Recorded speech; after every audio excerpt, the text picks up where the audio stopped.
afectando. Ya chicos, vamos a hablar un poco más sobre estas mutaciones estructurales. Así como hay mutaciones genéticas que ya las hemos visto anteriormente, ¿no es cierto? Mutaciones a nivel del nucleótido, a nivel de las bases, a nivel de pequeñas secuencias de nucleótidos, no son mutaciones genéticas, las transversiones, las transiciones, ¿se acuerdan o no se acuerdan? ¿Sí? La próxima, no. La semana 15 tenemos nuestro pasito, nuestro examen de teoría, que viene todo, ¿ah? Viene todo. ¿Para marcar qué? Sí, para marcar. Les dije a los delegados que me van a acordar. No, háganme acordar, por favor. Esta semana y la siguiente también me dice el profesor, no se olvide que para marcar. Porque si no, te voy a hacer un examen para desarrollar. ¿De verdad no me están mintiendo?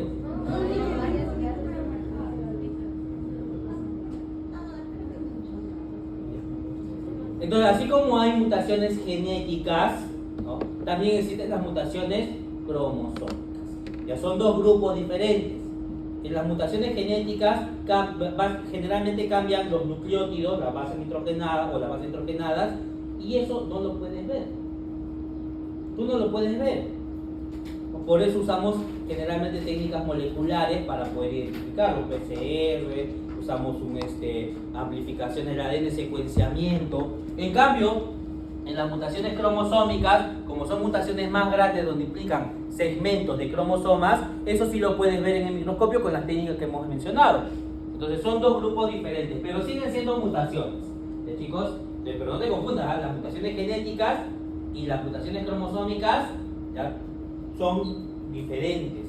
¿Ya? Ambas pueden generar perjuicios en la persona, sí, ¿no es cierto? Y las mutaciones genéticas pueden ser beneficiosas o perjudiciales.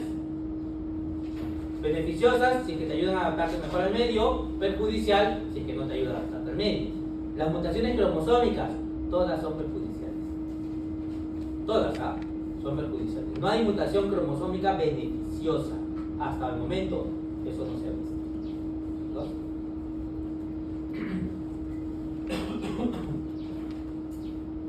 Entonces las mutaciones, las cromosomopatías, en este caso estructurales, se manifiestan por medio de síndromes. Es decir, cuando hay una cromosomopatía, cuando hay una mutación cromosómica, normalmente eso va a desencadenar un síndrome. Síndrome de Turner, síndrome de Down, síndrome de Klinefelter, ¿no es cierto? Tienen diferentes síndromes. ¿Cuál es la diferencia entre un síndrome y una enfermedad?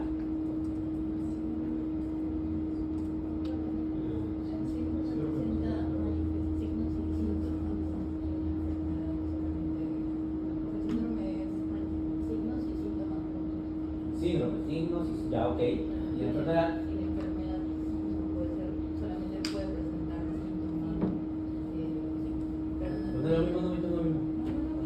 No he dicho que el síndrome presenta sigmas, no, signos y síntomas. Y en la enfermedad puede presentar signos y también síntomas. Pero en el síndrome ya sería permanente. Y en la enfermedad, y si es un cáncer,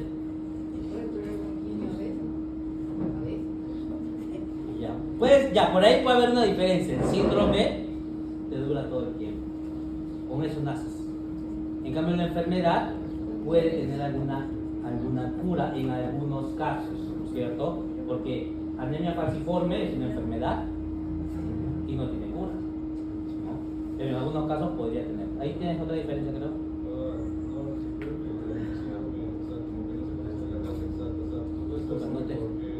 Disculpa, no te escucho bien porque algunos están conversando, ¿no? Y como estoy medio sordo, no te logro escuchar de manera adecuada. Repítanos de nuevo, por favor. Creo que en un síndrome no se conoce como que la causa exacta. O sea, por ejemplo, si hay una mutación, no sé, en un cromosoma, pero no sabes exactamente por qué sea la mutación. Ya, vamos mejor, ¿ok? Sí, o sea, en un síndrome no se puede dar por diferentes causas. Y en algunos casos no se puede saber el origen exacto de cómo se genera esa alteración. En cambio, en una enfermedad, tú sí ya sabes más o menos cuál es la causa, cuál es el origen. En una enfermedad, por ejemplo, yo me infecto con Mycobacterium de tuberculosis, me da TBC. Sé cuál es el origen, ¿no? En cambio, en un síndrome, ¿no? Para empezar, se puede dar por varios motivos. Y para continuar, no todos los motivos están bien dislucidados, bien conocidos. Síndrome de Down, por ejemplo. Sabemos que normalmente el síndrome de Down es trisomía 21. Ah, ya, entonces sí sabemos la causa, es una enfermedad. No, porque el síndrome de Down también se puede dar por translocaciones. Síndrome de Down también se puede dar por mosaicismo. O sea, diferentes motivos pueden generar el síndrome. En cambio, en la enfermedad, un solo motivo genera la enfermedad. ¿Y chicos? Y ese motivo ya se conoce normalmente. ¿Estamos? Y sí, también en el síndrome,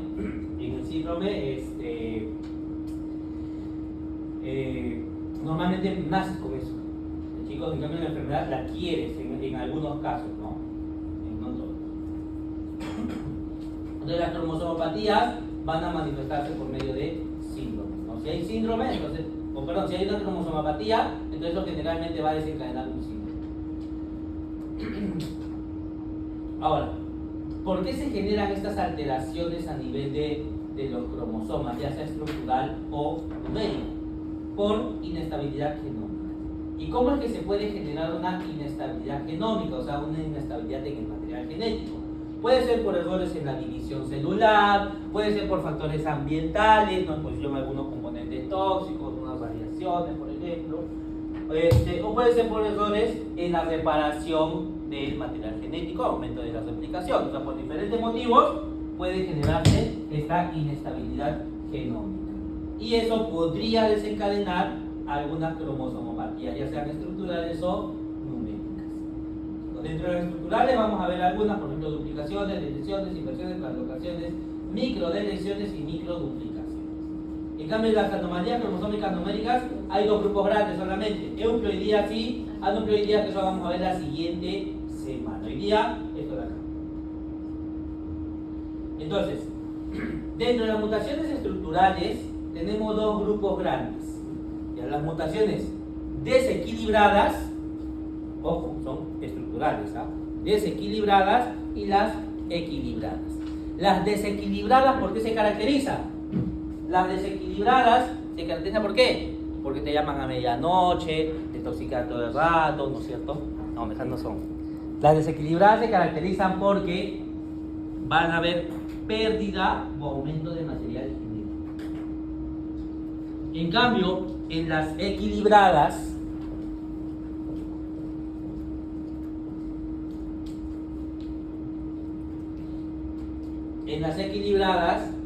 no hay pérdida ni hay aumento de material genético. El material genético se mantiene constante. Puede migrar entre cromosomas. El material genético sí es una mutación, pero se mantiene constante. ¿Estamos? ¿Bien, chicos? Entonces, dentro de las mutaciones desequilibradas, ¿a quién tenemos? Tenemos a las deleciones, a las duplicaciones,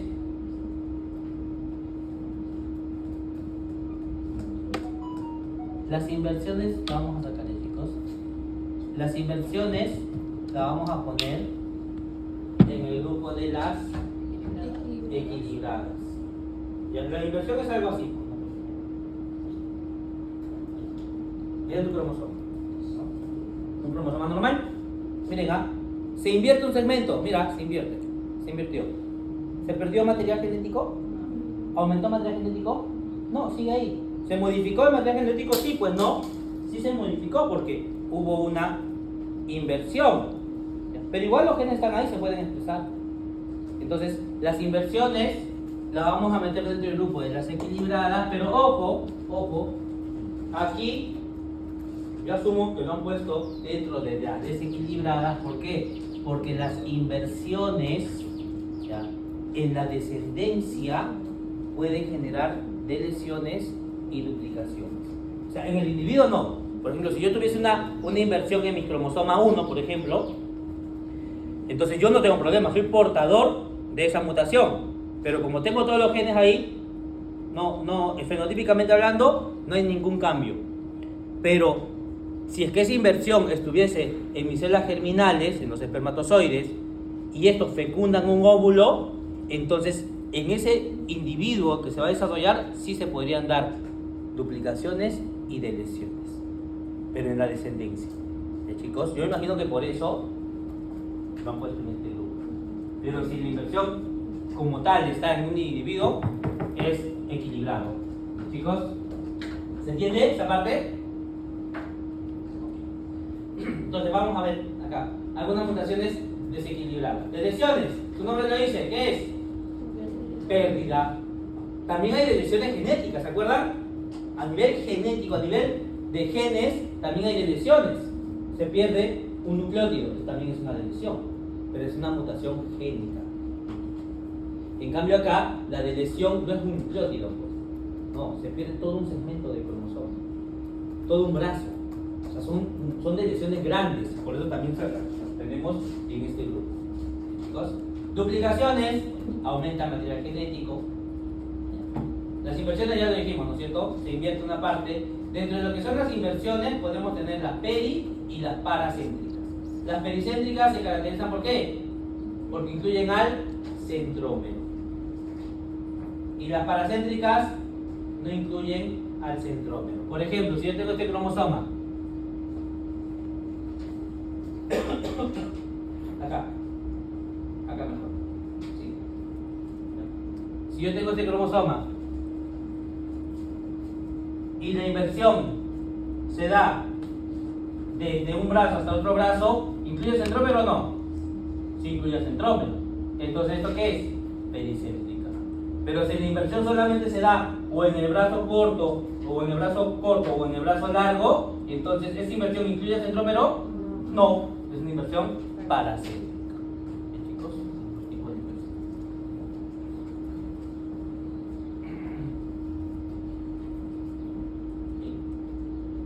Lo demás se entiende, pues, ¿no? ¿Lo recuerda? Estas de lesiones, duplicaciones cromosómicas alteran a todo el aparte del cromosoma, son mutaciones grandes, comparado con la genética son grandes. Vamos a ver algunos ejemplos. Este es un caso de una delesión, por ejemplo.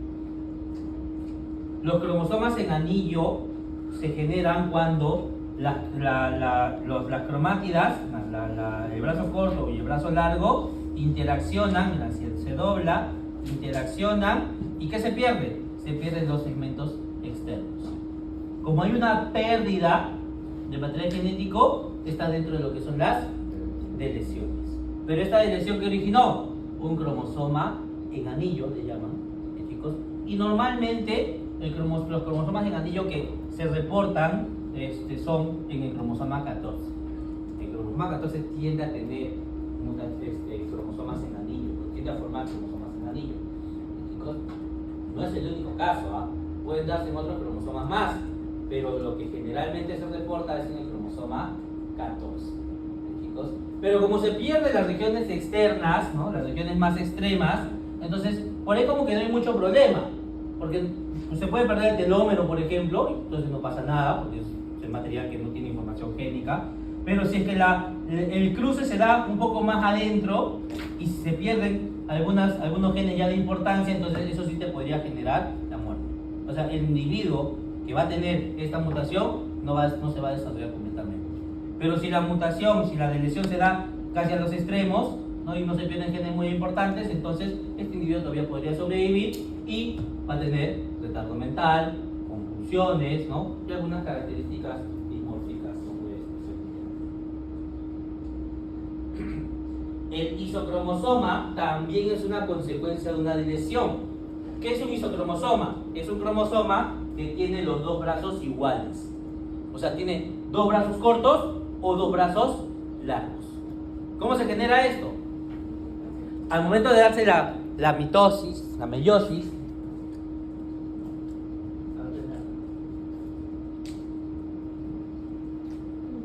obviamente queda.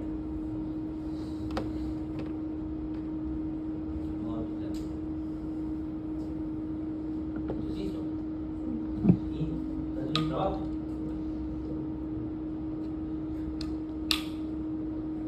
Estás estudiando otro curso. Como no estás distrayéndote en otras plataformas, no le voy a pedir todo.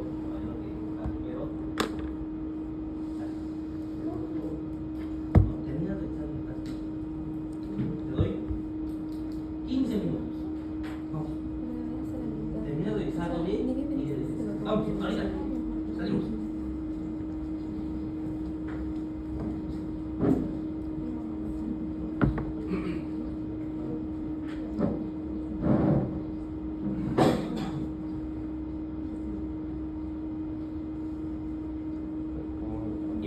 para que veas que no me molesto, te voy a esperar para que revises tu...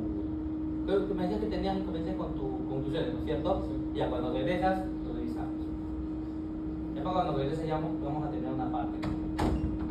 Entonces los isocromosomas son cromosomas que tienen los dos brazos iguales, ¿no es cierto? Y se van a originar por un error en la anafase de la meiosis. Por ejemplo,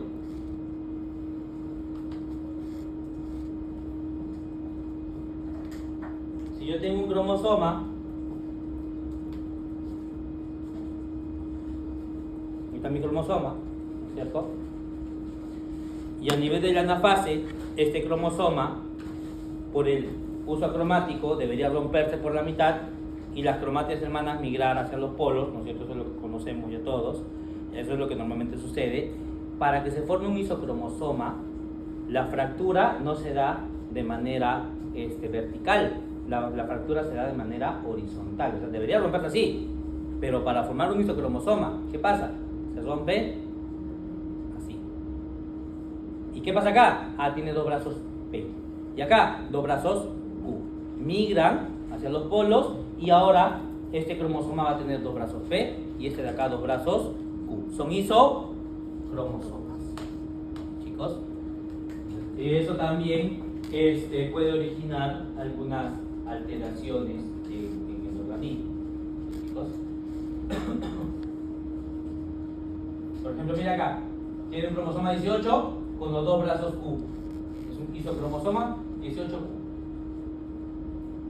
Entonces, se podría, dependiendo de la mutación de dónde se está dando el isocromosoma, puede ser no compatible con la vida o en algunos casos sí es compatible con la vida. El isocromosoma 18, por ejemplo, se ha visto que sí es compatible con la vida, ¿ya? Porque los genes que están en el brazo corto del 18 pueden ser suplantados por este otro cromosoma, entonces como que para la vida funciona, obviamente la persona va a tener algunas características secundarias, ¿no?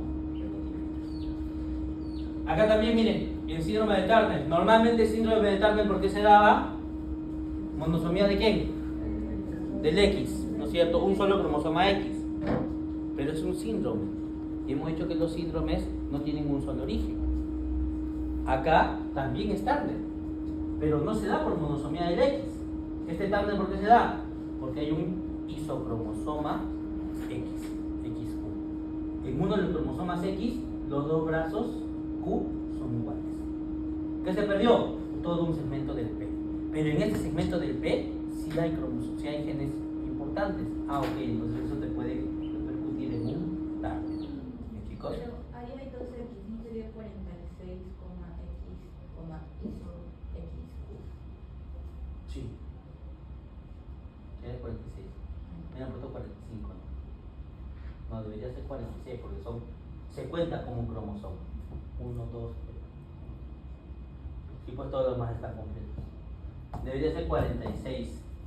X y el otro X, mira, acá está poniéndole. Son dos X, X, solamente que un X está con el isocromosoma. Ya, pero sí debería ser 46 acá. Chicos. Profesor, ¿es 46XX o el X? Es 46XX, pero un X está con el isocromosoma del brazo. Entonces no se pone XX, sino solo X, del isocromosoma XQ. Claro, o sea, la nomenclatura nos dice, oye, pon el número de cromosomas, por ejemplo 46, y pon el par sexual, por ejemplo XY. Y después ponen la anomalía, por ejemplo, si fuese trisomía 21 más 21. ¿Ya? Pero esto sí es que la mutación se da en un autosoma. Si la mutación se da en uno de los cromosomas sexuales, entonces aquí hay que ponerle la mutación. Entonces, por ejemplo, si es que, ya vamos a ponerlo aquí. Si es que acá se está dando la mutación, entonces pones 46, los cromosomas sexuales, pero si es que aquí se está dando la mutación, por ejemplo, como es el caso, aquí ponen el ISO, ¿no? El ISO X. Son XX, son los cromosomas sexuales. Si adicionalmente tuviese otra mutación más, por ejemplo, aquí hubiese otro cromosoma 21, y entonces acá le van a poner no más 21. Pero siempre respeta el número de cromosomas sexuales, ¿no? Y después alguna alteración en los autosomas.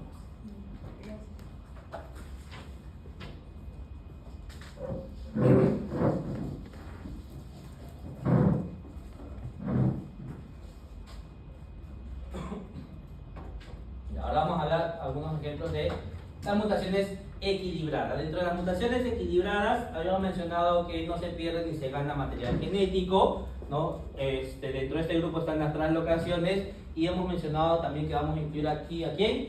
A las inversiones, chicos. Entonces las translocaciones pueden ser de dos tipos. Tenemos translocaciones recíprocas y translocaciones robertsonianas. ¿Cuál es la diferencia? Las translocaciones recíprocas normalmente se dan de la siguiente manera.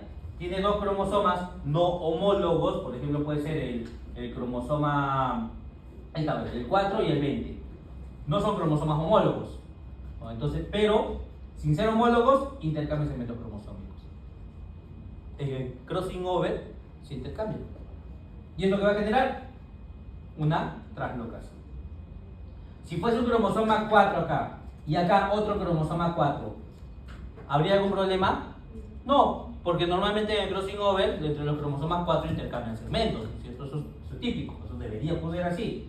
Pero a veces, pues, existen estos casos fuera de lo común y intercambian segmentos cromosómicos en el crossing over entre cromosomas no homólogos y eso te genera una translocación.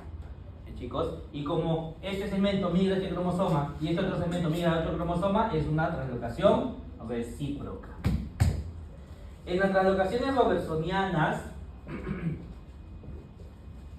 un cromosoma le aporta, o sea, el segmento cromosómico de uno migra al otro, pero no en viceversa. O sea, migra un segmento al otro cromosoma, pero ningún segmento del otro cromosoma migra al anterior. Chicos, y este tipo de translocaciones robertsonianas generalmente ocurren entre cromosomas acrocéntricos. ¿Cuáles eran los cromosomas acrocéntricos? 13, 14, 15, 21 y 22. Entonces generalmente entre estos cromosomas es que se originan las translocaciones robertsonianas. Por ejemplo, mira acá, migra todo el 13, todo el brazo Q del 13 migra al 14. Y acá está, se movieron. Translocación robertsoniana. Pero el brazo Q del 14 no migra, perdón, el brazo P del 14 no migra al brazo P del 13, no, simplemente se pierde.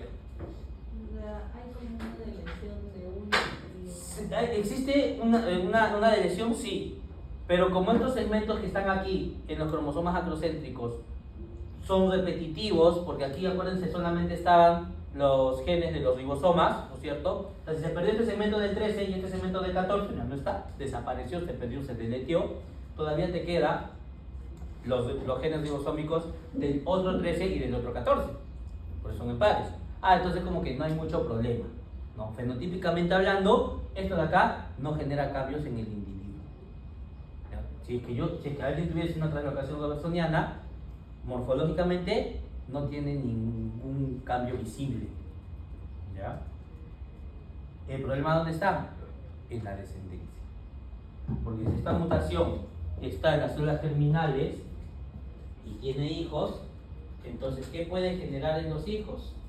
Puede generar individuos portadores, o sea que van a tener también la translocación, hijos normales o hijos con algunas trisomías o monosomías dependiendo del caso.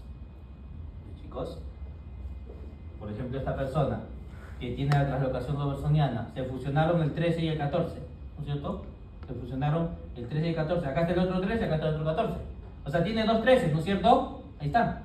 Tiene dos 14, ahí están. Solamente que un 13 y un 14 se fusionaron.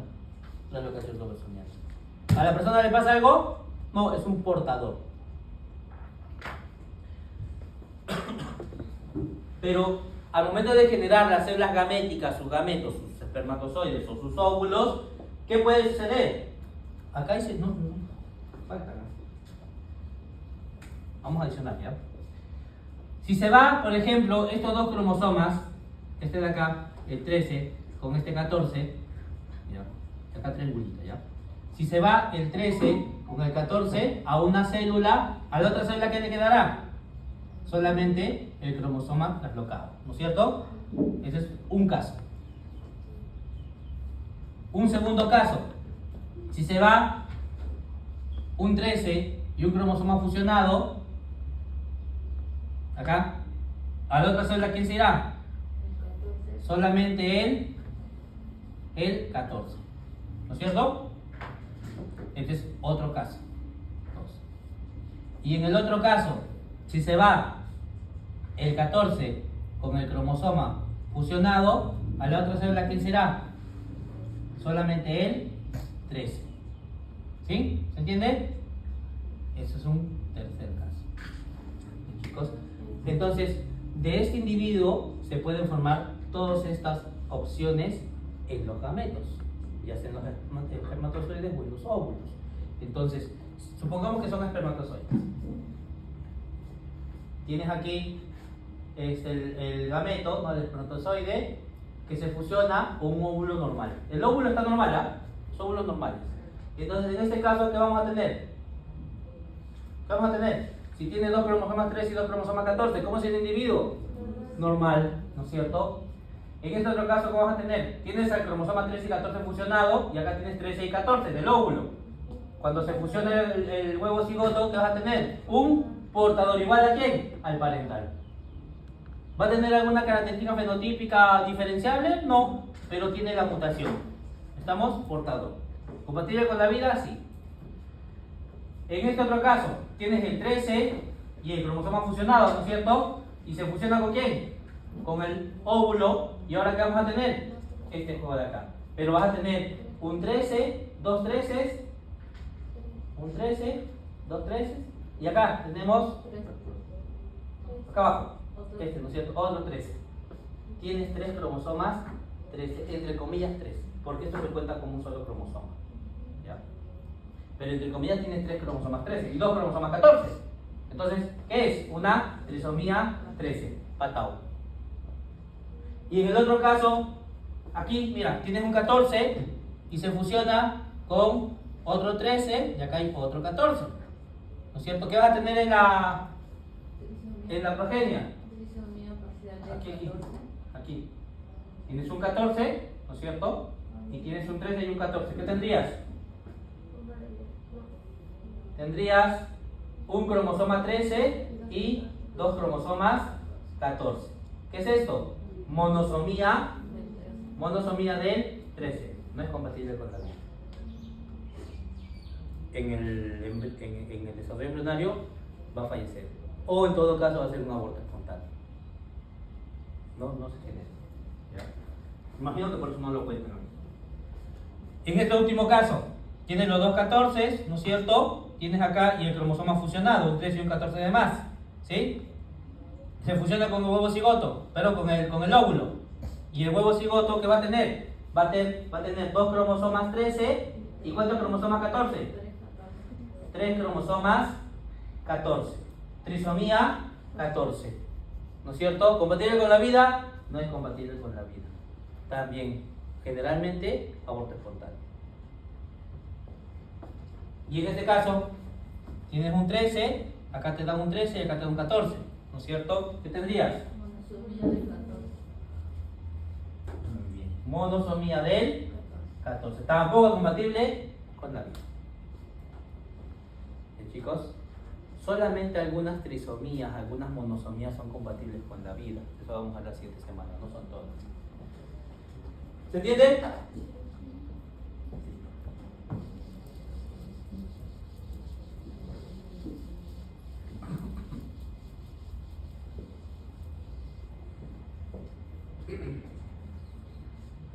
Acá tienen algunos símbolos que se usan en nomenclatura citogenética o nomenclatura cromosómica. Algunos ya lo conocen. Mira, el P ¿qué es? Brazo corto. El Q ¿qué es? Brazo largo. El S ¿qué significa? Satélite. T, translocación. D, deseo. Ya te lo lees todo, chicos. No te vas a confundir. Mira, acá tiene el caso 3, 10, 11, 12. Acá se va al 13 y al 14. Esto está separado. Esto debería estar acá abajo. Ya no te vas a confundir con la tablita. ¿Chicos, se entiende? ¿Sí? O sea, estos son ejemplos. Son ejemplos de cómo se puede usar esta simbología. Pero acá estos no son ejemplos, estos son otros casos adicionales. Debería estar aquí abajo, de 13 y 14. ¿Entienden? No son los únicos símbolos, hay un montón. ¿Ah? Esto solamente es un pequeño resumen, ¿no? Porque para el caso no es necesario que te aprendas todo ahorita. ¿Ya, chicos? Pero esto es lo básico, lo mínimo que tienes que saber. Ya lo lees tú en casa. Fíjate. ¿Cuánto falta? Ah, ya falta poco. ¿Qué hora son?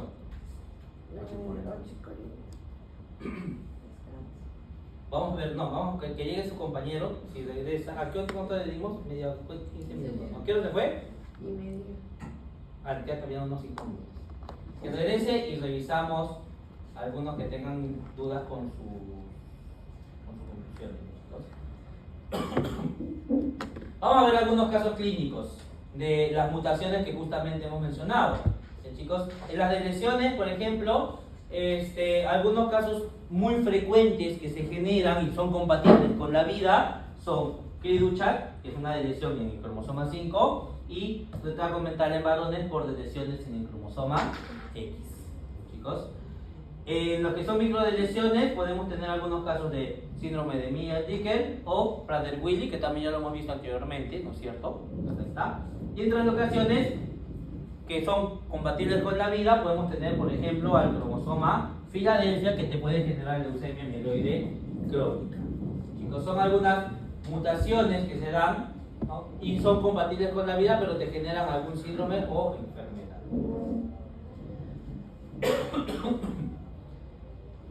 En lo que es la leucemia mieloide crónica, ya se va a dar por una... Justo ahí. Adelante, adelante.